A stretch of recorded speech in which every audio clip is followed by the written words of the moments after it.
여성 히어로의 상징, 수영복을 입고 진실의 올가미를 차고 다니는 독특한 히어로, 전 세계적으로 가장 유명한 여성 히어로. 원더우먼은 세계 2차 대전 시기인 1941년 등장한 이래로 약 80년이 흐른 지금까지 여성 히어로의 대명사로 자리를 지키고 있습니다. 아이언맨보단 슈퍼맨, 배트맨 등 DC의 히어로들과 어린 시절을 보낸 저에겐 지난 2017년 원더우먼에 이어 드디어 모습을 드러낸 이번 원더우먼 1984의 개봉은 매우 반가운 일이었습니다. 거두절미하고 결론부터 말씀드리자면 저는 이 영화를 추천하지 못하겠습니다. 코로나의 확진자 증가세도 그 이유가 되겠지만 가장 결정적으로 제가 이 영화에서 흥미로운 부분을 찾지 못했기 때문이죠. 물론 DC의 작품으로서 원더우먼이라는 인물이 가지는 주제의식과 그 위치가 드러나는 의의 있는 영화이긴 했으며 간단한 킬링타임용으로 보기에는 분명 나쁜 영화는 아닙니다. 하지만 대다수의 분들이 기대하는 히어로물로서의 매력은 많이 떨어지는 영화라는 생각을 합니다. 이러한 평가를 받을 수밖에 없는 가장 큰 이유는 영화 원더우먼 1984가 보통의 히어로물이 가지는 서사 방식을 보여주지 않기 때문이죠. 일반적인 히어로물이 위기의 발생과 해결 과정에 집중하며 히어로의 대단함을 보여주어 긴장감을 형성한다면 영화 원더우먼 1984는 위기의 발생과 해결보단 그 이전 단계에 더 많은 비중을 둡니다. 즉 관객들이 기대하는 히어로물의 상징인 액션을 위한 서사가 매우 정말 엄청 완전 길다는 것이죠.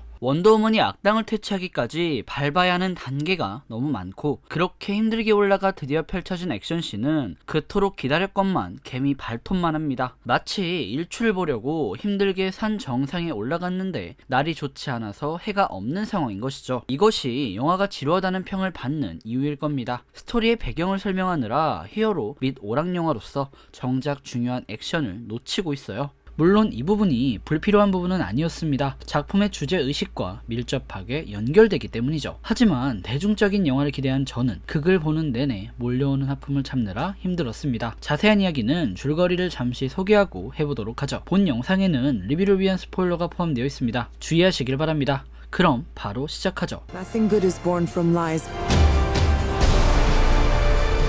And greatness is not what you think.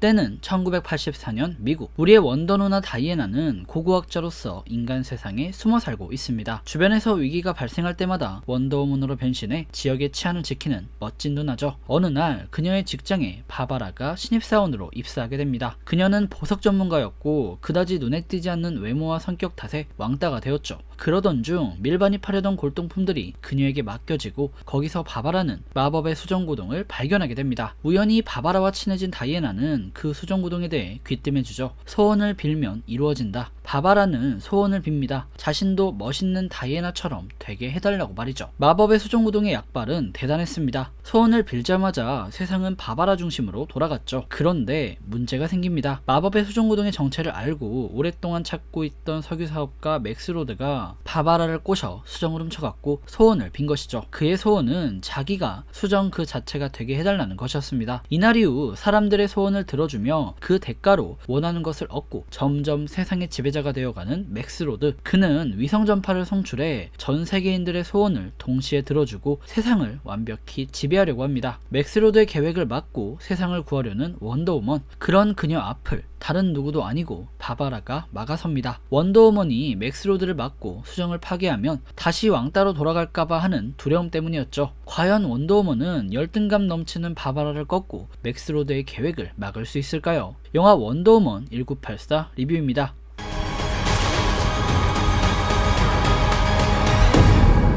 Barbara, what did you do? 도입부에서도 밝혔듯 영화 원더우먼 1984는 히어로물로 보기에 좋은 영화가 아닙니다. 히어로를 위협하는 절체절명의 위기, 이를 극복하는 과정에서 보여주는 박진감 넘치는 액션, 눈길을 사로잡는 CG 등 히어로물에서 가장 중요한 요소가 이 영화엔 빠져 있어요. 정확히는 있긴 한데 제대로 된 게 없습니다. 하나하나 이야기해보죠. 영화 원더우먼은 액션에 집중한 영화가 아닙니다. 영화가 시작하고 약 1시간 동안 우리가 기대한 액션이 등장하지 않아요. 영화 초반 10분 정도 짧게 함께 등장하는 원더우먼의 어릴 적 이야기는 정말 재미있었지만 그 이후 1시간 동안 영화가 초점을 맞추는 건 빌런의 탄생 과정입니다. 물론 빌런에 대한 설명은 중요합니다. 히어로물에서 빌런 서사의 탄탄함은 히어로의 매력에 비례하기 때문이죠. 하지만 이는 어디까지나 빌런의 수준이 높았을 때의 이야기죠. 영화 원더우먼 1984에 등장하는 빌런은 어벤져스 시리즈의 타노스나 다크나이트의 조커와 같은 수준이 아닙니다. 그다지 강력하지도 특별하지도 않아요. 한 명은 부자가 되고 싶다는 욕심으로, 다른 하나는 원더우먼에 대한 열등감으로 빌런이 되었습니다. 이는 초보적인 수준의 악당과 별 다를 게 없어요. 때문에 굳이 1시간이나 할애하지 않아도 관객들은 빌런의 스토리를 이해할 수 있습니다. 하지만 영화는 이런 간단한 빌런에 2시간 30분이나 되는 긴 여정의 절반을 투자합니다. 그리고 웃긴 건 이렇게 공들인 빌런들이 원더우먼에게 그다지 큰 위기를 부여하지 않는다는 겁니다. 분명 빌런에 대한 탄탄한 서사를 쌓았고 이제 뭔가 하나보다 했는데 본격적인 액션이 펼쳐지는 후반부에서 빌런은 너무 간단하게 퇴치됩니다. 바바라는 전기 충격에 맥스는 정신 차리라는 원더우먼의 말발에 무너져요. 두 빌런이 퇴치되기까지 걸린 시간은 15분이 채 안 됩니다. 이럴 거면 굳이 빌런 설명에 1시간이나 할애할 필요가 있나 싶어요. 너무 쉽게 퇴치되는 빌런 때문에 원더우먼의 액션도 특징이 없었고, 때문에 캐릭터 자체에 대한 매력을 느끼기도 어려운 영화였다고 생각합니다. 액션씬에 대한 이야기를 자세히 해보죠. 영화에는 중요한 액션씬, 즉 빌런을 퇴치하기 위한 원더우먼의 액션씬이 총 3번 등장합니다. 첫째는 미국 대통령의 소원을 들어주고 세상을 차지하려는 맥스로드와의 격돌을 벌이는 백악관에서, 둘째는 도망간 맥스로드와 바바라를 쫓는 이집트 한복판에서, 셋째는 맥스로드에 의해 흑화된 바바라와의 결투입니다. 중요한 건 이 액션씬들이 모두 그다지 인상 깊지 않았어요. 마블의 히어로물로 이미 높아질 대로 높아진 대중들의 눈을 충족시키기에 많이 부족합니다. 물론 원더우먼을 비롯한 DC 히어로들의 액션을 마블과 비교할 수는 없을 겁니다. 완전히 결이 다르기 때문이죠. 하지만 대중들에겐 그게 중요한 게 아닙니다. 당장 내 눈앞에서 일어나는 화면 속 일들이 재밌을 필요가 있어요. 특히나 오락영화로서 히어로물을 보러 왔다면 말이죠. 영화 원더우먼 1984의 액션은 그간 많이 봐왔던 할리우드 격투 액션에서 특별히 달라진 점이 없었고, 중간중간 등장하는 CG는 몇몇 장면에서 이게 DC 영화가 맞나 싶을 정도로 티가 많이 났습니다. 그리고 이 영화에서 가장 중요한 바바라와 원더우먼의 결투는 잘 보이지도 않았습니다. 아무리 DC가 다크함을 추구한다고 해도 일반관에서 보는데 화면이 어두워서 도대체 어떤 액션인지 잘 보이지 않았습니다. 정리하자면 분명 히어로물을 보러 왔는데 히어로보단 빌런의 서사에 치중되어 있었고, 그렇다고 그 빌런이 매력적인 것도 아니며 지루함을 참고 기다린 액션들도 생각보다 많이 별로였습니다. 그래서 결론은 역시 DC가 DC했다.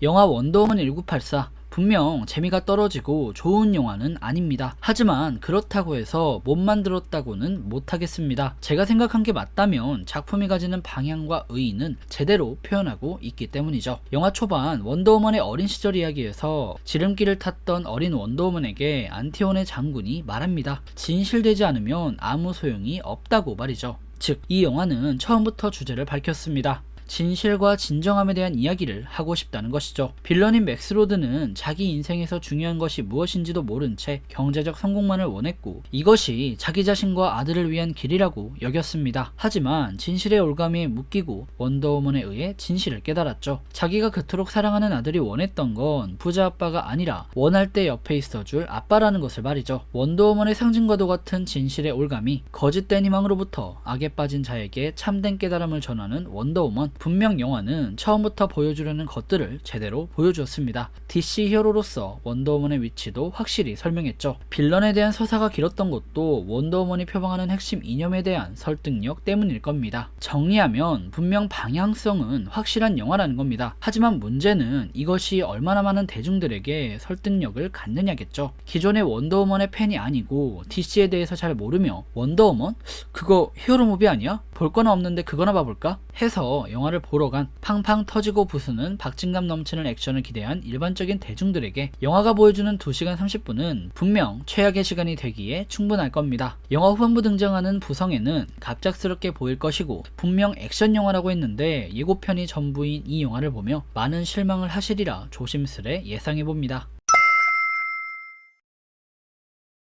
최종적인 감상을 말씀드리자면 저는 나름 재밌게 봤습니다. 물론 영화를 보면서 욕은 했어요. 왜 이렇게 만들까? 영화를 보고 나서 머리를 떠나지 않았습니다. 그래도 영화를 봐야 할 한 가지 이유를 설명드리자면 원더우먼 팬들에게 반가운 쿠키 영상 속 그분이라 하겠습니다. 여전히 아름다우시더라고요. 그럼 크리스마스 잘 보내시길 바라며 지금까지 윤공이었고요. 영상 유익하셨다면 구독과 좋아요, 알람 설정 부탁드립니다. 그리고 영화에 대한 여러분들의 생각을 댓글로 남겨주시면 감사하겠습니다.